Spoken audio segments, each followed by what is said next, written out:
యెహోవా కాదేష్, యెహోవా మిమ్మును పరిశుద్ధపరచును. ఈ నామం ఏంటంటే యెహోవా కాదేష్, మిమ్మును పరిశుద్ధపరచు యెహోవా. తానే పరిశుద్ధుడని, మనమందరం పాపులమని, మనతో ఆయనకి ఏ పొత్తు లేదని కాదు, కానీ మనల్ని ఆయన పరిశుద్ధపరిచి తన బిడ్డలుగా మనల్ని ఏం చేస్తున్నాడు, చేర్చుకుంటున్నాడు. దేవునికి స్తోత్రం. వాక్యంలో ఉన్నది, నీ ధర్మశాస్త్రము నా హృదయంలో ఉన్నది కనుక నా అడుగులు జారవు. దేవునికి స్తోత్రం. నీ వాక్యము నా హృదయంలో ఉన్నది కనుక నాకు అవమానము కలగదు. నువ్వు చెడు పనులు చేయవు కదా, ఎందుకంటే నీ వాక్యం, దేవుని వాక్యం నీలో ఉంది. నువ్వు పాపం చేయవు, భయపడతావు నువ్వు దేవునికి. ఆ భయమే నిన్ను రక్షిస్తుంది, ఆ భయమే నీకు ఐశ్వర్యం, భయమే నీకు ఘనతనిస్తుంది.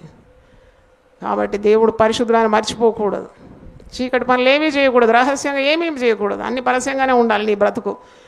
మరి దేవుడు అన్ని తెలిసిన వాడు కదా, నీ బ్రతుకంతా ఆయనకు తెలుసు. కాబట్టి పరిశుద్ధుడు నిన్ను పరిశుద్ధపరుస్తాడు. ఈ నామం ఏంటంటే యెహోవా కాదేష్, మిమ్మును పరిశుద్ధపరచు యెహోవా. తానే పరిశుద్ధుడని, మనమందరం పాపులమని, మనతో ఆయనకి ఏ పొత్తు లేదని కాదు, కానీ మనల్ని ఆయన పరిశుద్ధపరిచి తన బిడ్డలుగా మనల్ని ఏం చేస్తున్నాడు, చేర్చుకుంటున్నాడు. దేవునికి స్తోత్రం. కాబట్టి ప్రార్థన నువ్వు చేయాలి. దావీదు ప్రార్థన చేసినట్టు 51వ కీర్తన 2వ వచనం, నా దోషము పోవునట్లు నన్ను బాగుగా కడుగుము, నా పాపము పోవునట్లు నన్ను పవిత్రపరచు. Make me pure. అంటే నువ్వు ప్రతి దినం కూడా ప్రార్థన చేయాలి.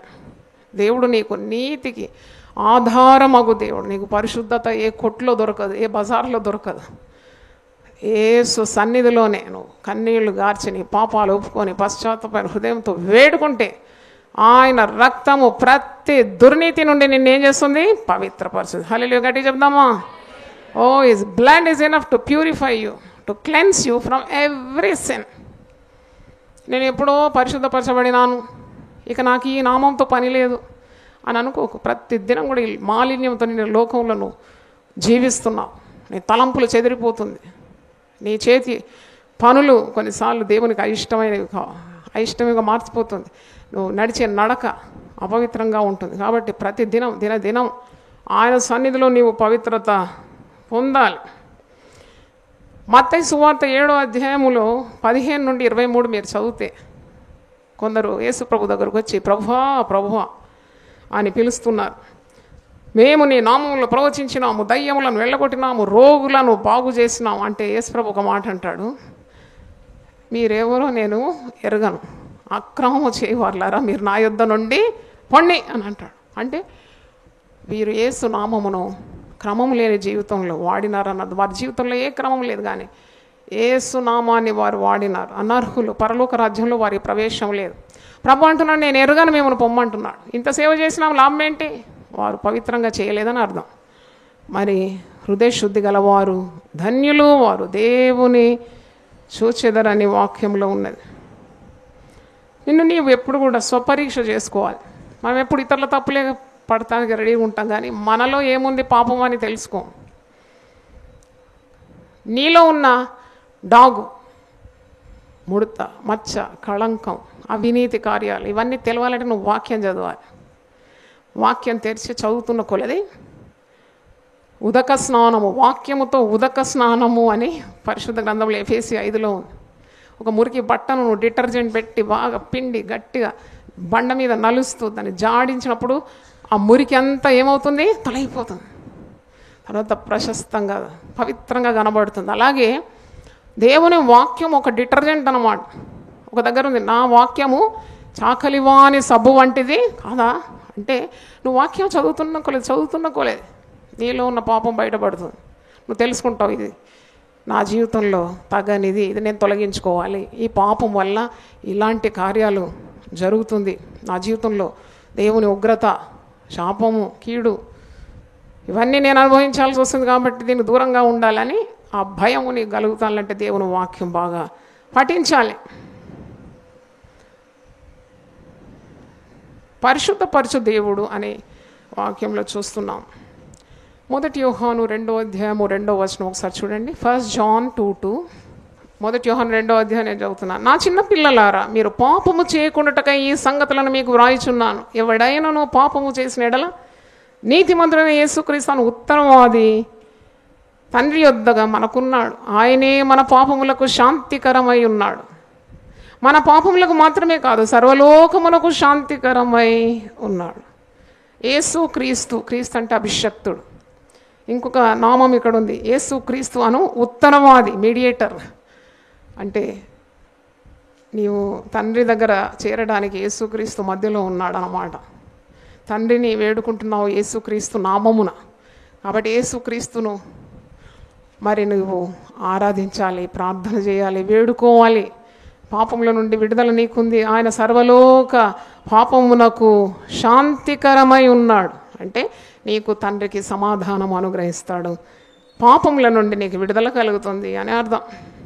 మీరు 1 యోహాను 1వ అధ్యాయము 5వ వచనం చదువుతున్నారు, అదే పేజీలో చూడండి. 1వ అధ్యాయము, యోహాను రాసిన మొదటి పత్రిక 1వ అధ్యాయము 5వ వచనం. మేము ఆయన వలన విని మీకు ప్రకటించు వర్తమానమేమనగా దేవుడు వెలుగై ఉన్నాడు.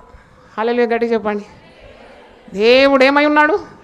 వెలుగై ఉన్నాడు. అంటే ఆయన చీకటి కాదు, నీతిమంతుడు అన్నమాట. వెలుగంటే పరిశుద్ధత, పవిత్రత.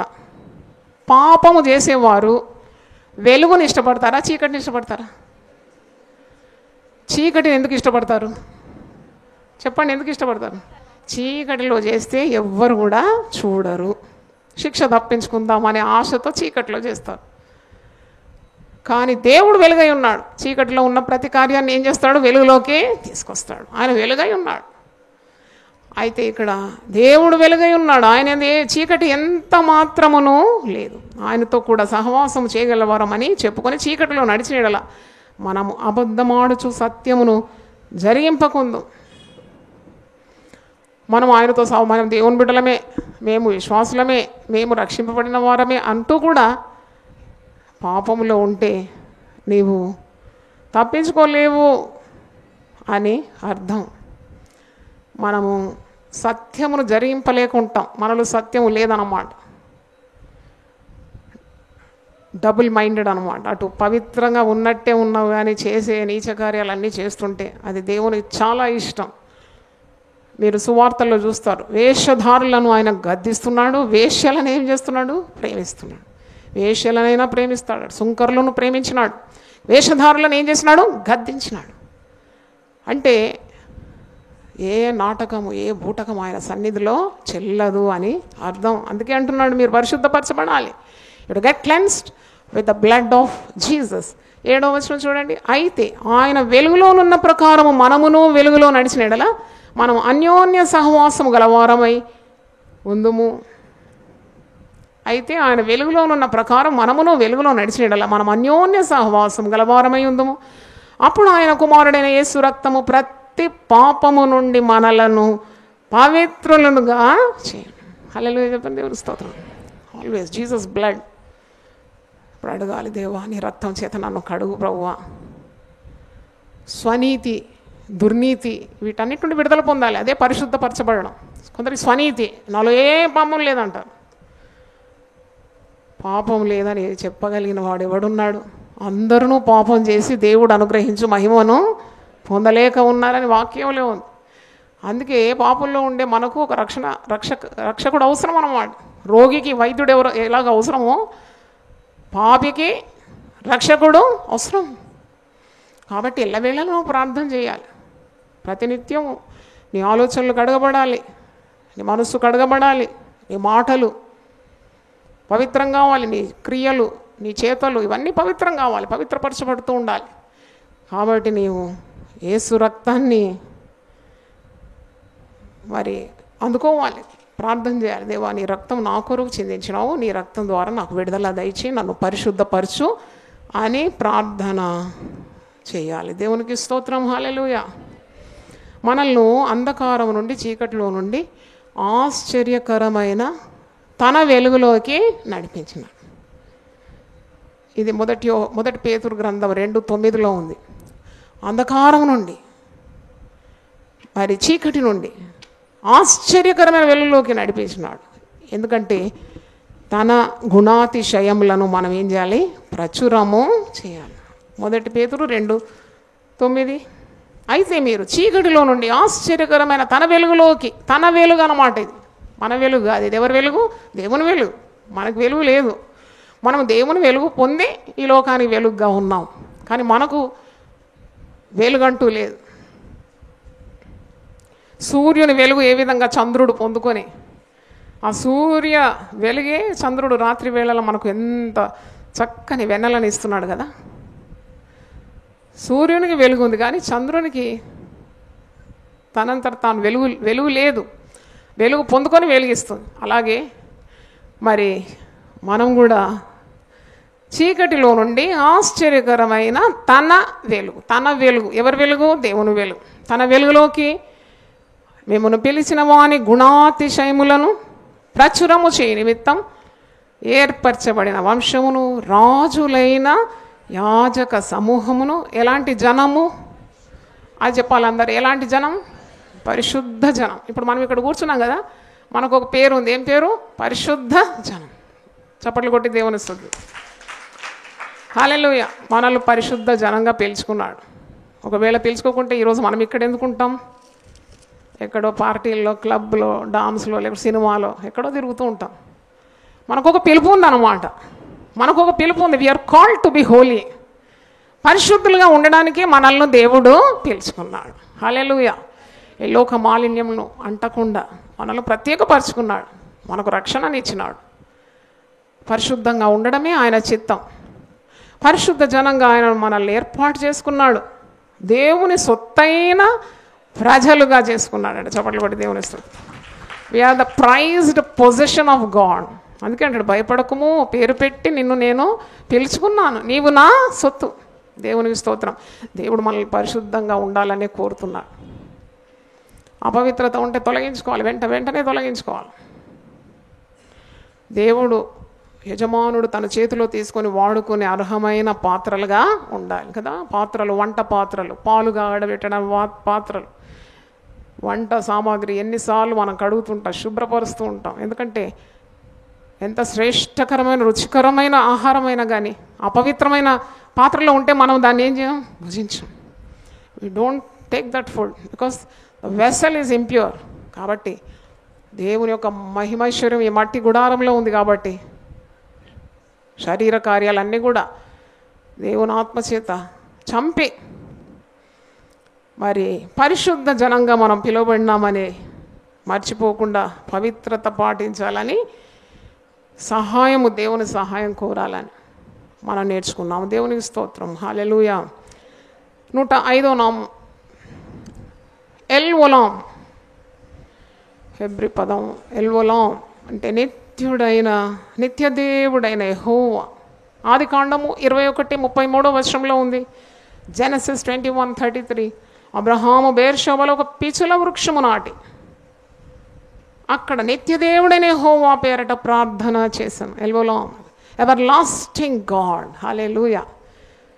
యేసు ప్రభు పుట్టక ముందు దాదాపు 700 సంవత్సరాల ముందు ప్రవక్త యెషయా ప్రవచించినాడు, ఆయన నిత్యుడకు తండ్రి అని. కానీ ఇక్కడ ఈ నామము నిత్యుడైన దేవుడు, ఎవర్ లాస్టింగ్ గాడ్. అక్కడేమో ఎవర్ లాస్టింగ్ ఫాదర్ అని యెషయా 9:6 ఎవర్ లాస్టింగ్ గాడ్ అని ఇక్కడ ఉంది. ఆయన తండ్రి అయినా దేవుడైనా నిత్యుడే, ఎప్పటికీ ఉండేవాడు, ఎప్పటికీ ఉండేవాడు. ఆయన మరణము ఎరగనివాడు, చావు ఎరగనివాడు, ఆయన చిరంజీవి, ఆయన తరతరములు ఉండేవాడు, యుగ యుగములు ఉండేవాడు. ఈ పేరు అబ్రహాము చెప్పడానికి కారణం ఉంది. అబ్రహాము మరి ఆది కాండం 21లో మీరు చూసినప్పుడు you would see the context in which Abraham has told this name. ఆ సందర్భము మీకు అర్థమవుతుంది. ఆది కాండము 21 ఒకసారి తీయండి. ఇక్కడ ఫిలిష్తీయుడైన అబీమెలెకు రాజుతో అబ్రహాము వారిరువురు దేవుని పేరట ప్రమాణము చేస్తున్నారు, ఒక నిబంధన చేసుకుంటున్నారు. ఎందుకంటే అబీమెలెకు రాజు గమనిస్తున్నాడు దేవుడు అబ్రహాంకు తోడుగా ఉన్నాడని. ఇక్కడ మాట చూడండి, 22వ వచనం. ఆ కాలమందు అబీమెలెకు అతని సేనాధిపతి అయిన ఫీకోలును అబ్రహాంతో మాట్లాడి, నీవు చేయి పనులన్నిటిలోనూ దేవుడు నీకు తోడై ఉన్నాడు. ఎంత మంచి సాక్ష్యం ఒక అన్యుడు చెప్తున్నాడు దేవుని బిడ్డ గురించి. Testimony of a gentile king అబీమెలెకు, దేవుని ఎరగని వాడు. కానీ దేవుడైన యెహోవా అబ్రహాముకు తోడున్నాడు, చేసు ప్రతి పనిలో దేవుడు తోడున్నాడని గమనిస్తాడు. ఎంత మంచి కార్యం కదా. అప్పుడు అంటున్నాడు, నువ్వు చేసే ప్రతి పనిలో నీ దేవుడు తోడున్నాడని నేను గమనిస్తున్నాను. కాబట్టి నీవు నాతో ఒక ప్రమాణం చేయాలి. నీవు నన్నైనను నా పౌత్రాదులనైనను వంచింపక, నేను నీకు చేసిన ఉపకారం చొప్పున నాకును నీవు పరదేశి అయిన ఈ దేశం చేసేదని దేవుని పేరట ఇక్కడ నాతో ప్రమాణం చేయమని చెప్పాను. ప్రమాణం చేయి, ఎందుకంటే నీకు దేవుడు తోడున్నాడు. అబ్బో, దేవుడు నీకు తోడున్నాడు. కాబట్టి గెలిచేది ఎప్పుడు ఎవరు? నువ్వే కదా. ఎవరు దేవునికి తోడుంటాడో వారే కదా విజయం పొందేది ప్రతి దాంట్లో కూడా. కాబట్టి ఈ రాజు అంటున్నాడు, నాకు ప్రమాణం చేయను, నాకు ఎప్పుడు కీడు చేయవని, నా పిల్లలకు పిల్లల పిల్లలకు నువ్వు ఏ ద్రోహం చేయవని నాతో ప్రమాణం చేయాలి అని అడుగుతున్నాడు. 24వ వచనం. అబీమెలెకు దాసులు బలత్కారంగా తీసుకున్న నీళ్ల బావి విషయమై బావులను అబీమెలెకు యొక్క దాసులు పూడ్చివేస్తున్నారు. కాబట్టి 27వ వచనంలో అబ్రహాము గొర్రెలను గొడ్లను తెప్పించి అబీమెలెకు ఇచ్చాను. అంటే ఒక కీడును మేలు చేత జయిస్తూ ఉన్నాడు. వారిద్దరు ఇట్లు ఒక నిబంధన చేసుకొనిరి. తరువాత అబ్రహాము తన గొర్రెల మందలో నుండి 7 పెంటి పిల్లలను వేరుగా ఉంచాను. అబీమెలెకు అబ్రహాంతో, నీవు వేరుగా ఉంచిన ఈ 7 గొర్రె పిల్లలు ఎందుకని అడిగాను. అందుకతడు, నేనే ఈ బావిని త్రవ్వించినందుకు నాకు సాక్షార్థంగా ఈ 7 గొర్రె పిల్లలను నీవు నా చేత పుచ్చుకొనవల్లని చెప్పాను. అక్కడ వారిద్దరు అట్లు ప్రమాణం చేసుకున్నదని ఆ చోటు బెయేర్షెబా అంటే సాక్షార్థమైన బావి అని కింద ఫుట్ నోట్లో ఉంది. బెయేర్షెబాలో వారు అలాగ ఒక నిబంధన చేసుకున్న తర్వాత అబీమెలెకు లేచి తన సేనాధిపతి ఫీకోలతో ఫిలిష్తీయుల దేశంలో తిరిగి వెళ్ళాను. వారు ఒక ప్రమాణం చేసుకున్నారు, వారు ఒక నిబంధన చేసుకున్నారు. అబీమెలెకు రాజు, ఈ అబ్రహాము అటు ఇటు వారు కీడు చేసుకోరని. ఎందుకంటే త్రవ్విన బావి వారు పూడ్చివేసినారు. అబ్రహాము ఏమో గొర్రెలను ఇస్తున్నాడు బదులుగా. మరి ఒక ప్రమాణము చేసుకుంటున్నారు. అబీమెలెకు తిరిగి ఫిలిష్తీయుల దేశానికి వెళ్ళిపోయినాడు. అప్పుడు అబ్రహాము 33వ వచనంలో, అబ్రహాము బెయేర్షెబాలో ఒక పిచుల వృక్షము నాటి అక్కడ నిత్యదేవుడని యెహోవా పేరట ప్రార్థన చేశాను. అంటే ప్రమాణము ఆ నిబంధనకు సూచనగా సాక్షార్థంగా ఒక పిచుల వృక్షం, ఇంగ్లీష్లో టెమరిస్ ట్రీ అని ఉంది. దాని గురించి నేను చదివినాను. ఈ పిచుల వృక్షం ఏంటి? అది నాటి తర్వాత దేవుని పేరట ప్రార్థన చేస్తున్నాడు. అబ్రహాము ఫిలిష్తీయుల దేశంలో అనేక దినములు పరదేశిగా ఉండేది. అంటే ఈ పిచుల వృక్షం నాటినాడు. నిత్యుడైన దేవుడని పేరు పెట్టినాడు ఆ స్థలానికి. నిత్యుడైన దేవుడని యెహోవా, నిత్యదేవుడని యెహోవా అని, యెహోవా ఎల్ఓలాం దాని పేరు అర్థం. ఎవర్ లాస్టింగ్ గాడ్ అంటే నాకు అర్థమయ్యే, నేను ప్రార్థన చేసి చదివినాను. అప్పుడు ఏంటంటే చూడండి, అక్కడున్న కార్యాలన్నీ తాత్కాలికమైనవే. వారు చేసిన నిబంధన కానీ వారు చేసిన ప్రమాణాలు కానీ అవి అంతరించిపోవచ్చు. అబ్రహాముకు మరణం ఉన్నది, అబీమెలెకు మరణం ఉన్నది. ఆ నాటిన పిచుల వృక్షం actually it suppose to be very strong అంటే ట్రీ, చాలా కాలం ఉండే ఒక వృక్షం అనుకున్న దానికి ఒక అంతం ఉంది. అది కూడా వాడిపోవచ్చు. ఆ గొర్రెలు ఎడ్లు కూడా చనిపోవచ్చు, అబీమెలెకు చనిపోవచ్చు, అబ్రహాం చనిపోవచ్చు, ఆ చెట్టు వాడిపోవచ్చు. కానీ దేవుడు ఎన్నడు వాడడు, వీడి పోడు అని అర్థం. దేవునికి స్తోత్రం, హల్లెలూయా. అంటే ఎవర్ లాస్టింగ్ గాడ్ అనే ఒక సాక్షార్థంగా ఆ పిచుల వృక్షం నాటి, ఇదిగో నిత్యుడైన దేవుడు నాకున్నాడని ఆ దేవుని పేరట ప్రార్థన చేస్తున్నాడు.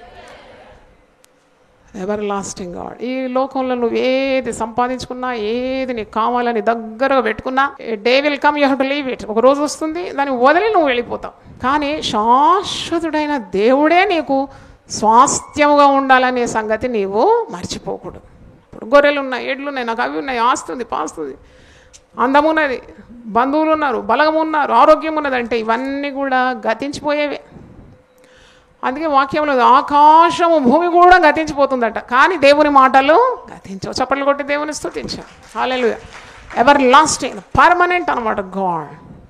అందుకే నీకు జ్ఞానం ఎక్కువ అవుతున్న కొలది నువ్వు దేవుని కావాలనే కోరుతావు. ఇక ఈ లోకంలో ఉన్నది ఏది కూడా కోరుకో. ఇవన్నీ వట్టివే, టెంపరీ, అశాశ్వతమైనవి. చాలాసార్లు మనం కొన్ని కార్యాలు కూడా భయపడుతూ ఉంటాం. ఆయన శాశ్వతమైన దేవుడు, ఆయన ప్రేమ శాశ్వతమైంది, ఆయన కృప కలకాలం ఉండేది. పర్వతములు తొలగిపోయినను, మెట్టలు తతరిలో నా కృప నిన్ను విడిచిపో. దేవుళ్ళకు ఉండాలి విశ్వాసం. ఒక నరుని ఆశ్రయిస్తే వారు మాట ఇస్తారు కానీ మాట నిలబెట్టుకోరు. వారు గతించిపోయేవారు, వారి మాటలు గతించిపోతుంది. కానీ ఎల్వోలాం దేవుడు ఎన్నటికీ ఉండేవాడు, శాశ్వతుడైన దేవుడు. నీకు జవాబిస్తాడని, ఆయన మాట తప్పడని నువ్వు అర్థం చేసుకోవాలి. అందుకే అబ్రహాం ఇక్కడ ఆ నిబంధనకు సూచనగా సాక్షాత్తంగా ఒక పిచ్చుల వృక్షం నాటినాడు. యెహోవా నిత్యుడు అని పేరు పెట్టినాడు ఆ స్థలానికి. ఎందుకంటే ఇవన్నీ ప్రమాణాలు కానీ, నిబంధనలు కానీ, మనుషులు కానీ, వీటన్నిటికి ఒక అంతం అంటూ ఉంటుంది. కానీ దేవునికి అంతం లేదు. ఆయన మాటలు మారవని మనకు జ్ఞాపకము చేసుకోవాలి. దేవునికి స్తోత్రం, హల్లెలూయా. ఒక రెఫరెన్స్ మీకు ఇవ్వాలి. యెహోవా నిత్యుడు, 90వ కీర్తన చూడండి, మొదటి వచనం. ప్రభువా, తరతరముల నుండి మాకు నివాస స్థలము నీవే. పర్వతములు పుట్టక మునుపు, భూమిని లోకమును నీవు పుట్టింపక మునుపు, యుగ యుగములు నీవే దేవుడు. దేవుని స్తోత్రం. తరతరముల నుండి దేవుడు. ఆయన నీతి పిల్ల పిల్ల తరానికి ఉంటుందంట. 103వ కీర్తనలో ఆ మాటను చూడండి. ఆయన కృప యుగ యుగములు ఉంటుంది. ఆయన నీతి పిల్ల పిల్ల తరానికి ఉంటుంది. 103:18. ఆయన కృప యుగ యుగములు నిలుచును, ఆయన నీతి వారికి పిల్ల పిల్ల తరమున నిలుచు. ఎంత గొప్ప దేవుడు కదా. ఎవరికి ఈ వాగ్దానం అంటే 17వ వచనం, ఆయన నిబంధనను గైకొనుచు ఆయన కట్టడలను అనుసరించి నడుచుకుని వారి మీద, యెహోవా యందు భయభక్తులు గల వారి మీద ఆయన కృప యుగ యుగములు నిలుచును, ఆయన నీతి వారికి పిల్ల పిల్ల తరమున నిలుచును. దేవునికి స్తోత్రం. చప్పట్లు కొట్టి దేవుని స్తుతిద్దాం. అందుకే is a God everlasting అన్నమాట.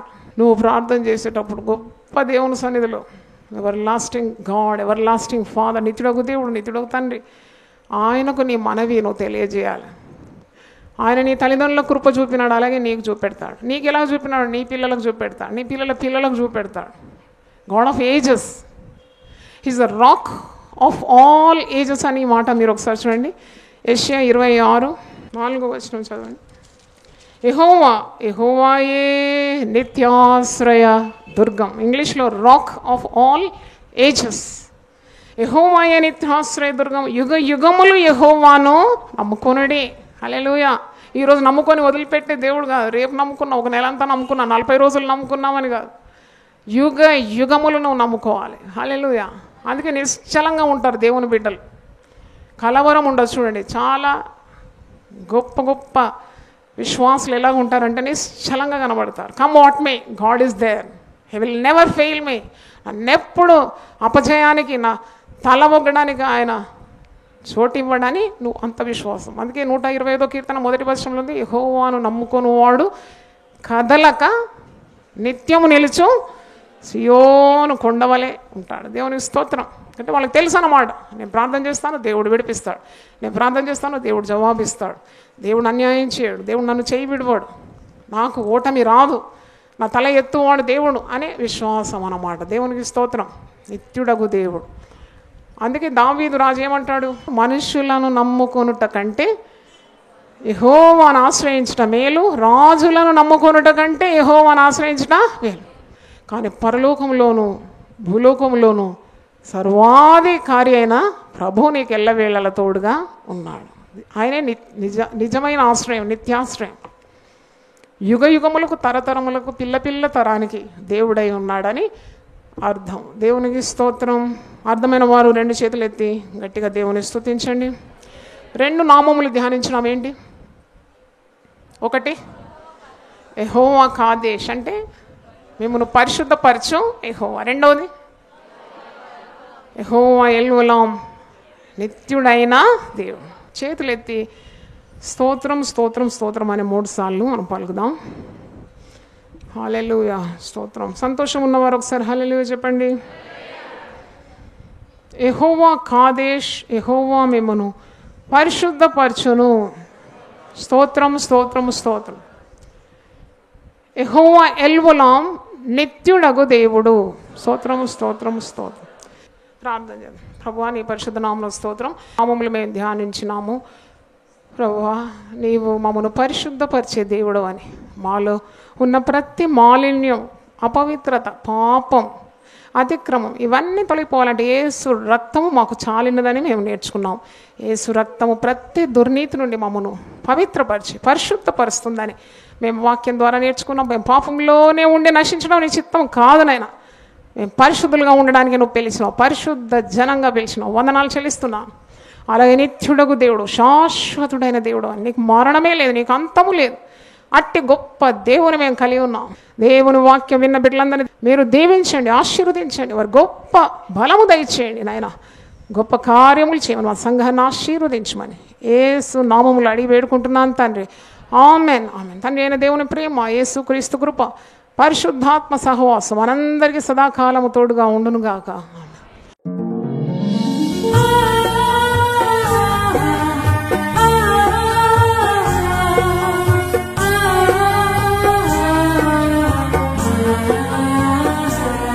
నీ ధనము నీ ఘనము ప్రభు యేసుదే, నీ దశమా భాగము నీయ వెనుదీతువా. నీ ధనము నీ ఘనము ప్రభు యేసుదే, నీ దశమా భాగము నీయ వెనుదీతువా.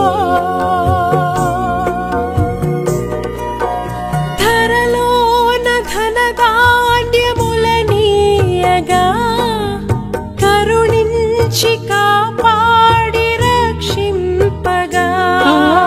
ధరలోన ధనధాన్యములనీయగా కరుణించి కాపాడి రక్షింపగా. పరలోకనాదుండు నీకీయగా మరి యేసు కొరకీయ వెనుదీతువా. పరలోకనాథుండు నీకీయగా మరి యేసు కొరకీయ వెనుదీతువా. నీ ధనము నీ ఘనము ప్రభు యేసుదే, నీ దశమా భాగము నీయ వెనుదీతువా. పాడి పంటలు ప్రభువు నీకీయగా కూడు గుట్టలు నీకు దయచేయగా. పాడి పంటలు ప్రభు నీకీయగా కూడు గుట్టలు నీకు దయచేయగా. వీడంగ ప్రభు యేసు నామంబును గడువేల ప్రభుకీయను క్రైస్తవా. వేడంగ ప్రభు యేసు నామంబును గడువేల ప్రభుకీయను క్రైస్తవా.